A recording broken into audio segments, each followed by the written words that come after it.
Hey, what's going on, everybody? It's Norik Kocharian here, and I want to welcome you that you're tuning in to Perform at Your Peak podcast. It's the podcast where we share a lot about the mindset, the insights, and a powerful content. And today, I'm joined with Adam Kemp. Adam is a professional basketball player, currently playing in Sokół Łańcut in Poland. Adam, welcome to the podcast. Thank you very much for having me. I appreciate it. Well, you know, it's the case of the little guy in the team invites the big guy, the biggest guy, the tower, and it's a pleasure. It's a pleasure to have you because I know how professionally you get into everything you do and how important is the right preparation for you. So I appreciate your time. I know we're in the middle of the season and we just came off the Christmas break, and I know you have obviously plans how you want to perform during the next game and the following games, and how important it is for you to rest. And I hope we will fulfill the people who will watch and listen to this podcast with powerful content. So Adam, your career has been quite crazy. Like if you look at it, because you know you started in America, obviously, but then right after college, as you said to me before, you went to Macedonia. How did you find being so young as well, traveling and being away from home, but still doing what you love? I would say I was fortunate that, if we go back a little bit further, when I left high school, instead of going directly to college, I went to a prep school for a year in Massachusetts, and it was a prep boarding school that had its history going back, let's say 200 years or so. It was like a reform school, so it was incredibly strict. So my first experience of getting out of the house and going, let's say, away from my parents, live on my own, was to go into the woods in Massachusetts and live for a year with a incredibly difficult basketball coach, difficult basketball situation. And the school itself was prideful for how strict they were in terms of, I had to wear a suit and tie every day, make my room up every day, all these types of things. So this helped me obviously when I got to college, and especially when I left college as well. When I went overseas, obviously it was a big change, totally different country, language barriers, these things. But I'm definitely fortunate that this experience I had when I came out of high school and stepped away from my parents for this, I learned a lot of self-discipline, and that these just types of habits and things like this I feel like have carried me so far, and especially made my ability to leave, go from leaving home to go to live in a different country, just made this transition easier to have a lot of good habits to rely on, I'd say. From the moment, the first moment we met, I found you quite, well, not quite really, open-minded for culture, new people. But obviously being an athlete, to build a trust with somebody takes a bit of a time. And in the past we even discussed about it, it takes a bit of a moment until it clicks that, hold on a second, this is the right person to talk to. And being really across different countries, because, as you said, Macedonia overseas, now you're in Poland, you've been in Bulgaria as well. You've obviously learned different cultures, different insights. How do you find yourself so easily to adopt to the certain, leagues and the countries? I think, a huge part of this would be how is like my mother. She's always preached to me about just being a good, I don't want to use the word ambassador, like is too strong a word or something like that, but the way that I like to present myself and the way that I like to meet people and go about things is I'm not only, I feel how I represent myself, my family, my country, and these types of things. So when I first started to come over here, I wanted to, even if it's like on the smallest level, just show, give a representation of my country, my family, myself, and when I take things like that, it allows me, I guess, to be more receptive, because I get myself immersed in learning about other people, other, you know, whether their food. I'm not great with language, unfortunately, but, you know, through food and drink, I can learn a lot about people's cultures, and I've done that all over the world, I can say. Well, you're getting there with Polish. Yeah, so, you know, Poland yeah. is you know, really the country that you've been the longest overseas. But you used the word ambassador, and you said it's too big. I wouldn't say it's too big, because it takes one person's bad act to sort of describe the entire population, country, or whatever. And, you know, why not reverse it, you know, and make it, you can be the ambassador for a person from America who can represent himself, the country, the family in different country in the most positive way. Because, you know, as I said, from the very, very first meeting we had, I've only heard a positive feedback about yourself, and the moment we spoke for the first time, and since that it's really a history already, so you know, and it's absolutely great. You have a degree in the sport communication, and I think there's something to do with a bit of a psychology as well, and your interest in psychology and, you know, in mindset, the way we discuss a lot of times, it's huge. You know, I can describe it like a sponge. You're really attracted to it because you know the power of it. Where is that coming from? Where's that interest coming from? It all revolves around the fact that I wouldn't be doing any of this if I didn't take a huge interest in many aspects of peak performance, if that makes sense. It was when I was younger, I have probably some of the worst asthma like available, to the point where when I was 8, 9 years old, several doctors told me I should never play sports. Like, you know, so, and I just loved it. I love sports. At that point I hadn't decided it was going to be basketball. I just knew, you know, I wanted to just be around sports, be in sports. And over time, as I decided that, you know, and I learned about who I was going to have to compete with in this world if I wanted to go anywhere with sports, it made me become very interested in other ways that I can improve myself. I was always relatively good academically and things like this, but when, you know, I started to learn about the power of the mind is just another way that I can, you know, try to add on points that I knew I had already been minused at the beginning because I can't breathe. But there's still quite a big number of athletes, especially that, because they can't see the mind, they don't really believe in the power of the mind. And, you know, how did you convince yourself that that's the area that you need to look into? Well, that's what I'm kind of saying. It's not exactly, you know, it's not the only one. It's because for me, I've had to tune nutrition with strength training in the mind, breath work, you know, all like there's several amounts of things. And obviously one thing that makes learning about all those other things easier is improving your mindset to, you know, the highest point possible. And for me, someone who has to, in my opinion, I have to put in more work just because I know my situation with breathing. My parents told me my whole life, hey, if you don't want to put the work in, don't do it, because you have every excuse to give up whenever you want to, you know?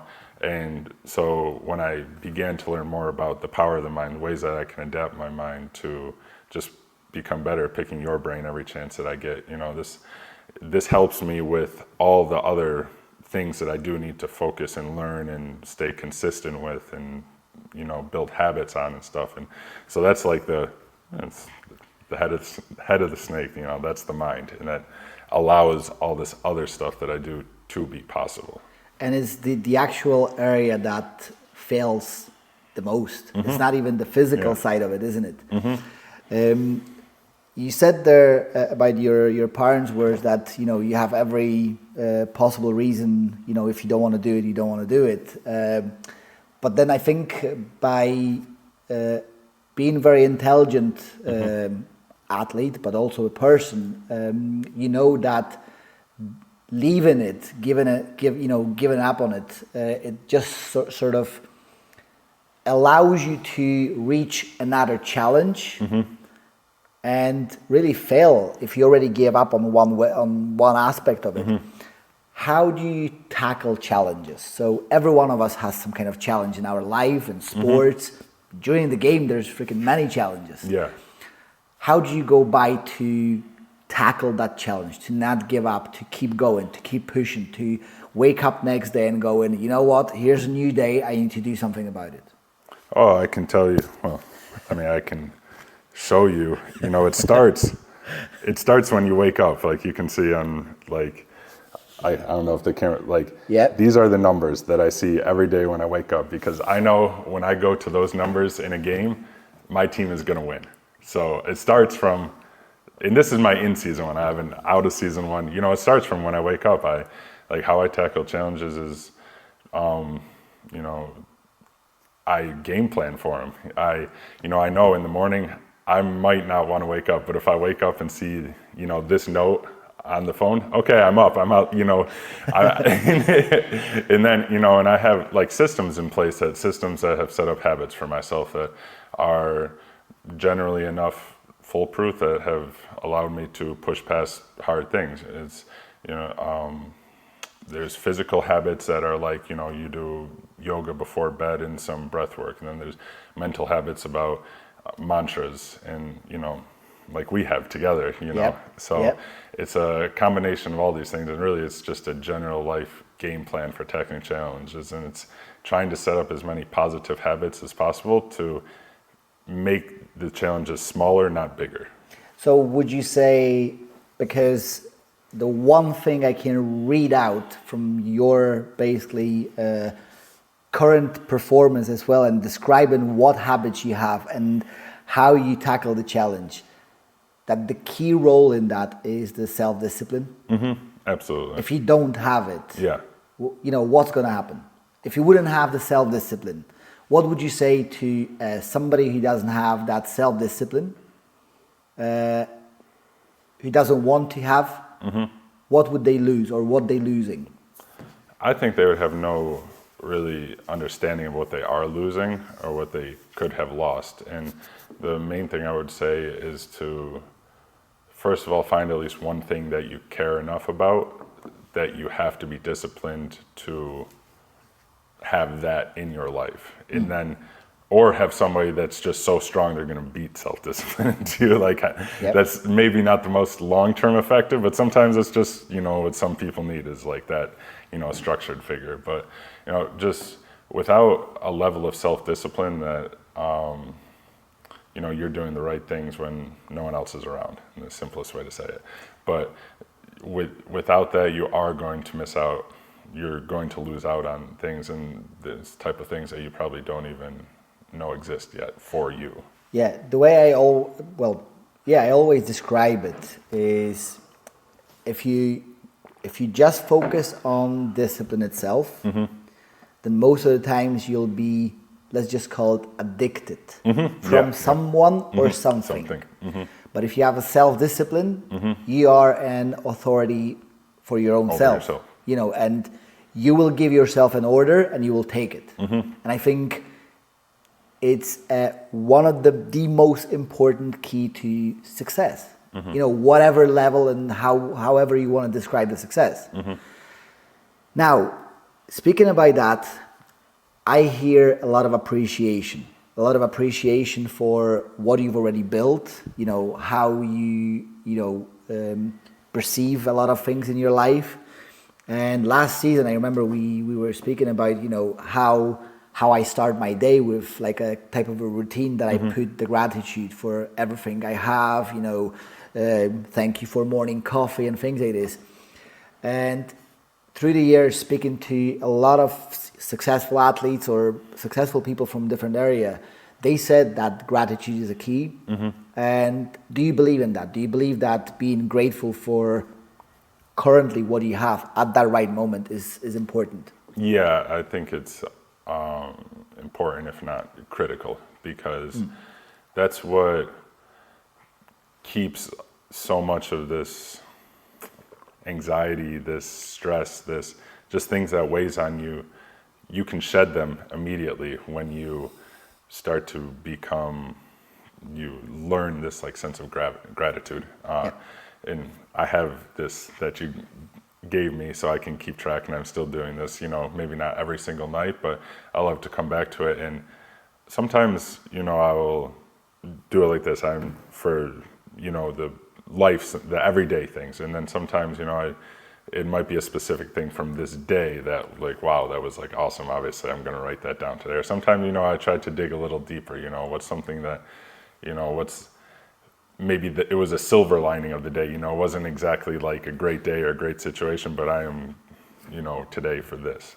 But I think, learning that sense of gratitude, of course, you're going to want more in other ways, and wanting more is natural and good. It keeps you from, becoming lazy and complacent, but having gratitude for especially the everyday things around you, the things that the world has offered to you, is just incredibly important, just to keeping like a fresh, happy mindset. Can I tell you something powerful? Sure. Are you ready for it? Always. Always ready. That's the one. Because we went really too serious about things, and it sounded like we were talking about serious and having that serious conversation. But I'll tell you something very powerful. Yep. One of the biggest killers when it comes to the mindset is that part of overthinking. You start thinking about things before they even happen. Yeah. And you don't analyze them as they are because you don't have any argument, you don't have any proof. You're analyzing them as they were before, or comparing yourself to somebody the way they maybe perform at the moment. It's like, we're going to play against a strong team. Well, how do you know that? Why? Because they won a certain number of the games? No, it doesn't matter. You're starting the game from the scratch. Now, the one thing that can very quickly stop overthinking is a gratitude. Because if you go too far ahead, pull in too many things from the past, but you say, you know what, but I'm grateful that I'm here. So what are you focused on? At the moment. At the moment. And there's nothing more important at that right, situation. So when I describe the gratitude, the way you describe it, beautiful. And I love the way you said, I do my daily, and then I also do the other stuff when something really nice also happens. I want to make sure I appreciate that. But a lot of people don't get that, don't get the idea of it, because the gratitude is really linked to religion. It feels like that. It feels like you're praying for something, or, some people would say, oh, you have to be appreciative afterwards if something happens. Well, that can do, everyone can do that. Yeah. But being appreciative and grateful for what you already have, no matter what's going to happen next, that's the power, isn't it? But that comes to the attitude. And when you think about the attitude, it sounds like a strong word. What's the attitude for you? What does that? What's the meaning of the attitude for you? So when you think about sports, right, you have to have a certain type of attitude. So what's the meaning of the attitude for you? For me, it's dream chasing. That's what it is. Because love that. Really what I'm doing is just chasing the same dream that I had since I was 3-5 years old, when I had got my first Little Tykes basketball hoop or whatever, and it's still, I still take, this is my 10th year, and I take every day like that, I know how easily I could have never had even one season of playing professional, never could have even got a college scholarship to play basketball. I know how close I was to being in that situation, and just every day, of course, like some days I'm more stressed because of a game and, something will wear me down, wear me out a little bit or something like this, but every single day in this attitude is, if we're going to say one thing about attitude that's can describe my personal attitude towards sport and all of this, it's chasing dreams, because I do it because I want to follow my dream, and that's why I still do it every day. Yeah, because the reason I asked you about the attitude is because most of the times we either hear somebody has a good or bad attitude. But I think it should be more like an average attitude or no attitude at all. But still, there is some attitude when you have no attitude, if that makes sense. Yeah, it's melancholic. Exactly. But when you think about, goals, you can't think average about your own goals. You have to think, as you said, sort of that champion level attitude, right? Within the attitude, you have your thoughts, so the way you think, your emotions, and you probably remember how many times I've said to the entire team, be smart with your emotions. That's your most precious thing. And then you have your actions and results, right? That's all combined together. So your thoughts, emotions, actions, and results, those are your attitude. So when you think about that, the top level, so the master level of attitude, so thinking about your best performances and focusing on that, and still thinking after 10 years, you said, here we go, keeping the whole idea going. How often have you been challenged by your own self when it comes to your thoughts? Am I going to do it, or am I not? Is it going to happen, or it's not going to happen? How does that ever happen? I think there's been a few times where I said, I don't know if I can continue to put the work in that makes me satisfied with the result that I'm getting out of what I'm doing. But any day when I woke up and knew that even if I didn't want to, I could force my body to go to whatever it was I had to do that day, I never doubted myself.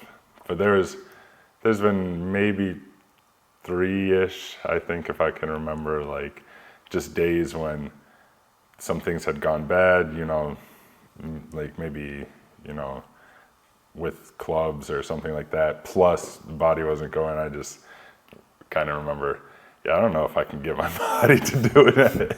But as long as I could drag myself out of the bed to the first cup of coffee or whatever it was, and then I knew I could do it every day. It's that first step, isn't it? It's yeah. But see, this is the thing. A lot of times when it happens to us, we think nobody else is experiencing it, and then it hits you that you hear that somebody else was challenged like that, somebody else, and I think it gets to the point that we so much focused on that success that we will rather some of us will take rather a single success instead of progress. What would you choose? Progress and moving towards your dreams and goals, not necessarily knowing you're gonna get it, but having that consistency over months, years, whatever time, or that one-off success. I think let's say maybe we have to quantify a little bit what the one-off success is versus where a little bit, but see, this is but in general, I strongly believe that that's one of the things that wakes me up every day is I can make a little bit of progress today. And I've had high times in career, low times, this, that, but just being able to wake up and know I can get a little bit better today. I can get a little bit stronger today. I can work on this one thing that I never tried before, and just being able to know that I can still make these like little bits of progress and chase those progress to see where it ends up. And so far it's taken me 10 years down the road. So I'm really... However, between which progress and what would have to happen as a success that you would pick the success over the progress? Well, if you gave me a first-year NBA contract, a rookie deal, and said that's the highest you'll ever get to, and then... So would you call that as a success? I would call that a good financial situation. Fine, yeah. But it would be less fulfilling. So if you're saying like, okay, let's say, you got like 1 or 2 years, whatever, like the very beginning of your career, like in the NBA, and you got this money. Like, okay, I can say maybe, you know, just for what I would be able to do for my family and these type of things, like, okay, maybe in that situation I'll be a little bit selfless and take the, you know, the bigger success right in the beginning than rather something that grinds out without a specific known ending, if that makes sense. But the way I got to this question was about 10 years ago, one of the athletes in the club that I was coaching wrestling, he said to me, every day and every way he would choose that one-off success over any progress. And my question was, okay, so let's get the idea. You have, let's say, that one single situation of the success, but you don't learn anything. You just experience that moment of glory. yeah, And then that's gone. Because it's only on that day, maybe for a few more weeks, that financial is good, I understand it. But then you don't learn anything. You don't really experience anything for the future, and you're left with nothing. When you focus on the progress on the whole way through, you learn something that perfectly describes the sentence I heard possibly 15 years ago when I was with my first mentor, and one of the guys in the room said, "Oh, I want to be like him." And he turned around and said, instead of saying you want to be like him, because then you describe current results, say you want to learn to have or be like him. Because not only are you going to learn that, but you're also going to learn your own way. And that's very powerful. yeah, So thinking about that, I realized that the one thing I need to focus on is, instead of chasing somebody else's values, knowledge, and things like this, is go back to your own values. So your life, personal values. So this is a question to you. What would be the set of values that you follow? the first is a moral life. Okay. Moral life. Yeah. Okay.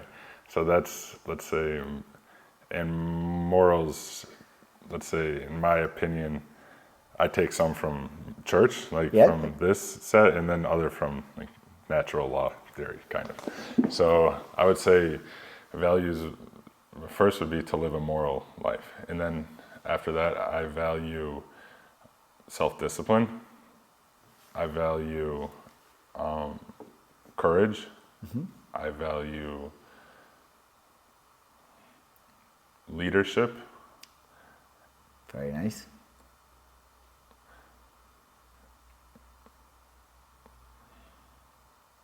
Trying to think of if there's one more I can throw in there that's really like, because I'll play maybe not specifically even how you're thinking of those things, but they kind of combine to me in a very specific way. The way you describe the moral life is great. What I'm really interested in is, what means being a leader, because I sort of, you went through some values and then you stopped with the leader. Yeah.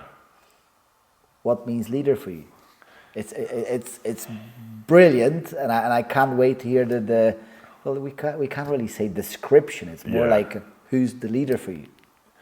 It's leadership. That's why I put it in to my list of one of the most important values is because there's several types of leaders, and I know what type of leader I can't be, but I also know what type of leader I can be, and I try to live that way as much as possible every day. When someone meets me, sees me on the street, comes to practice, sees what I do before, after practice, just in the basketball sense, but when they just see me walk on the street or see me in the grocery store or something like this, I believe that it's the responsibility of people who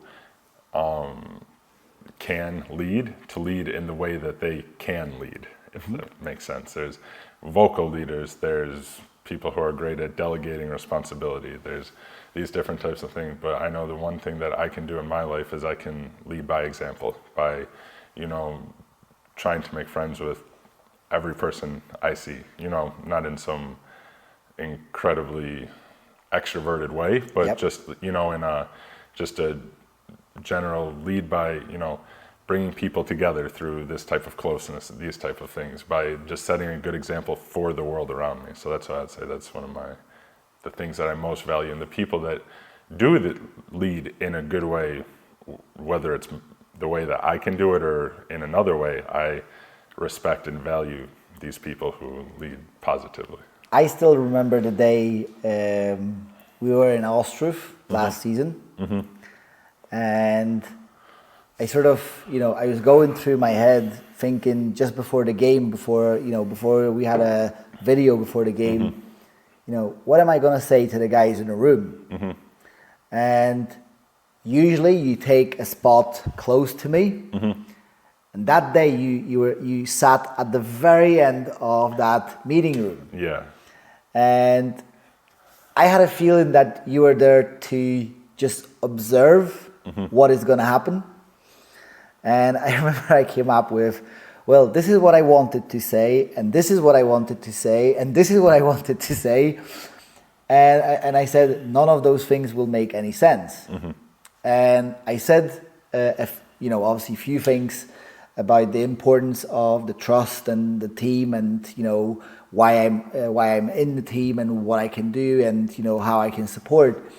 And I remember you came out and you said that this is the type of a speech that striked you, that somebody just like literally just like that with a single speech, connected with the entire room.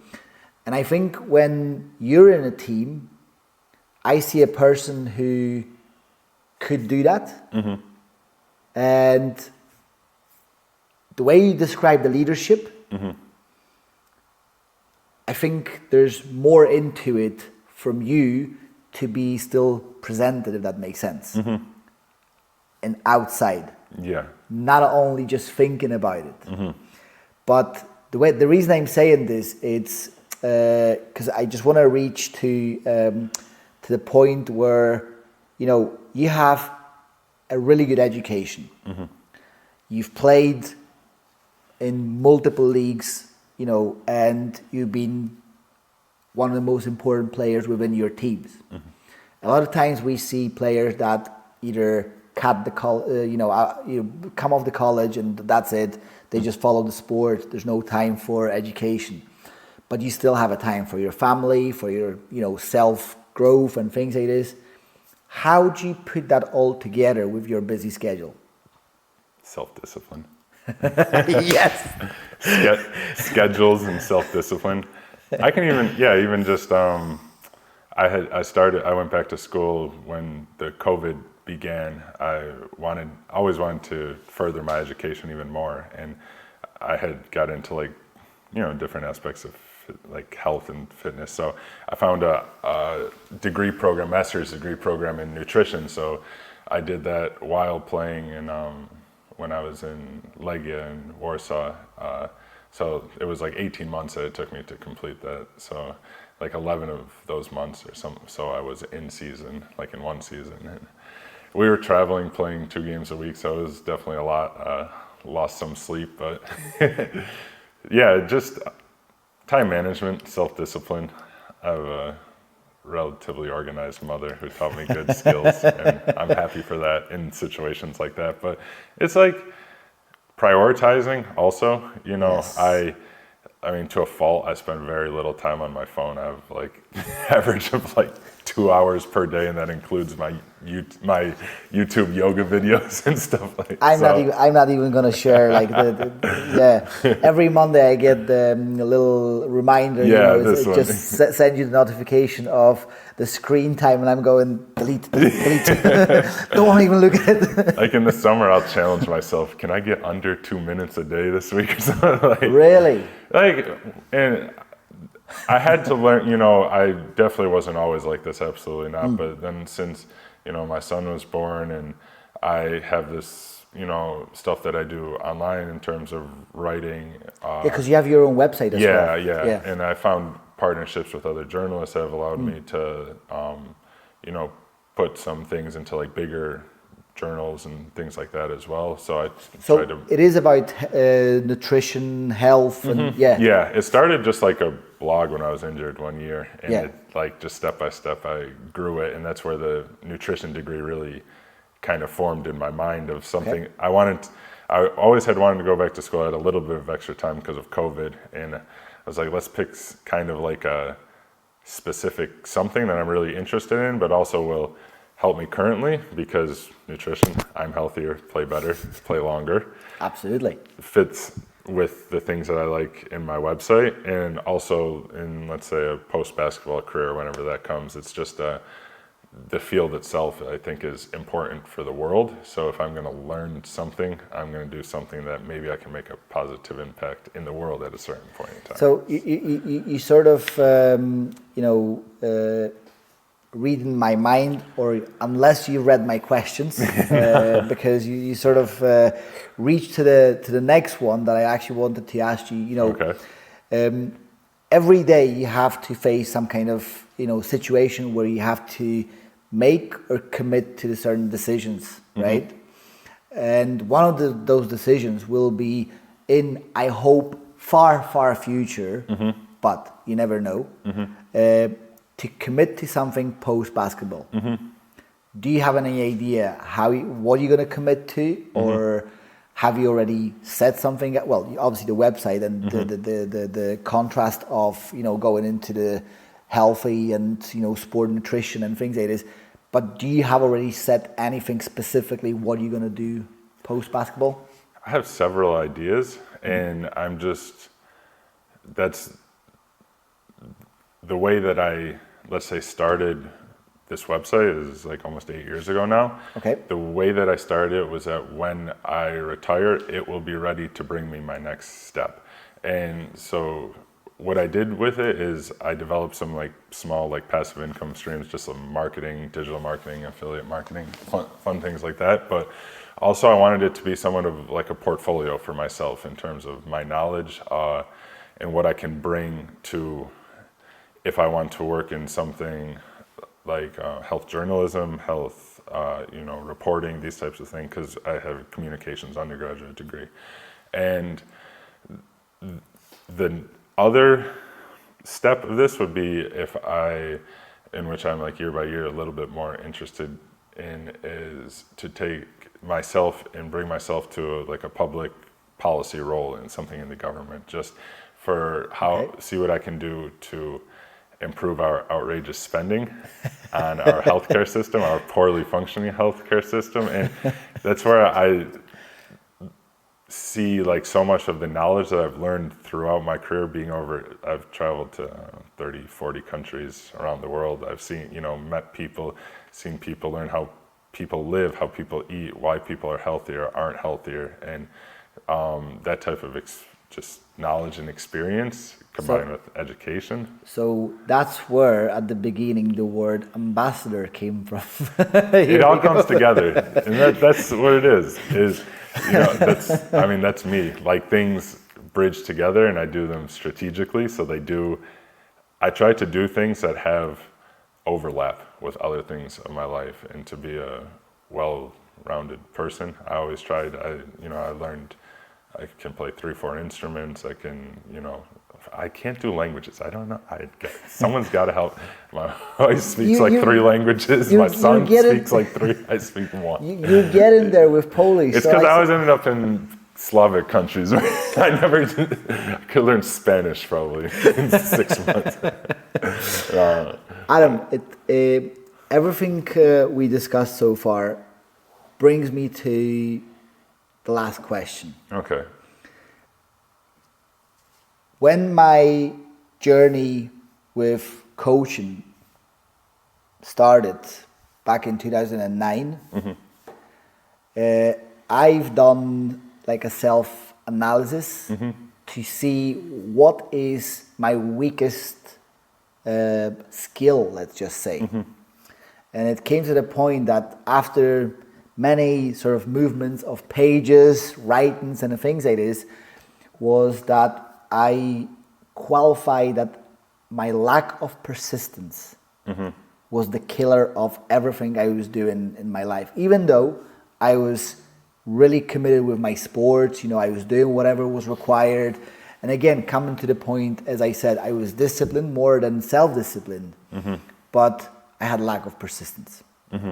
And for over a year and a half, I took every single possible video, book, page about the persistence and put it together, my own description of, persistence. How persistent are you? And what do you think is the importance of persistence in accomplishing goals? I think I'm incredibly persistent. I think when you have an 8-year-old kid who tests at an 80-year-old lung level when I was 8 or 9 years old, and I decided, you know what? No, I'm going to play even more sports and see. They might have me on 5 steroids when I'm 12 years old or something. I'm going to find a way. And I have, like, from then on, like, you know, I think I'm incredibly persistent. I think it's just incredibly important because persistence is even different than self-discipline, than management, than, you know, just having a good schedule or something. Persistence is passion, you know. It involves even stupid passion to a point that you probably should have gave up at this point. But that's when great people break through and do great things, when they reach the point of being actually persistent, not just being, you know, not just going after something, not just making a plan for something, because when you're persistent, your plan probably has failed sometimes and you rewrote it a few more times and you keep going. And most of the times it's like, you know, when you're persistent, you're just not focused on things that are nice. You just do the things because they have to be done. Yeah. Adam, it's been a pleasure. And I really hope everyone who will watch this podcast will enjoy it. Adam, we have goal to chase this season. Yeah. And our next game is a couple days ahead. Yeah. But also, New Year's is a couple days ahead. Yeah. So, from myself, I wish you everything the best for New Year's and going further. And I hope all your dreams will happen. Thank you. Sports and personal. And I hope everyone enjoyed this today. And we will talk again. So appreciate my invitation. Thank you so much, and have a happy New Year to you. And I wish you. What do you want me to wish you? You got me here. You know what? Having the same or even more energy than I have, and you know I have a lot of energy. Then I hope in this year you have. I hope you have even more energy this next year. We need it. We need it. Adam, thanks again for that. Thank you. Appreciate it.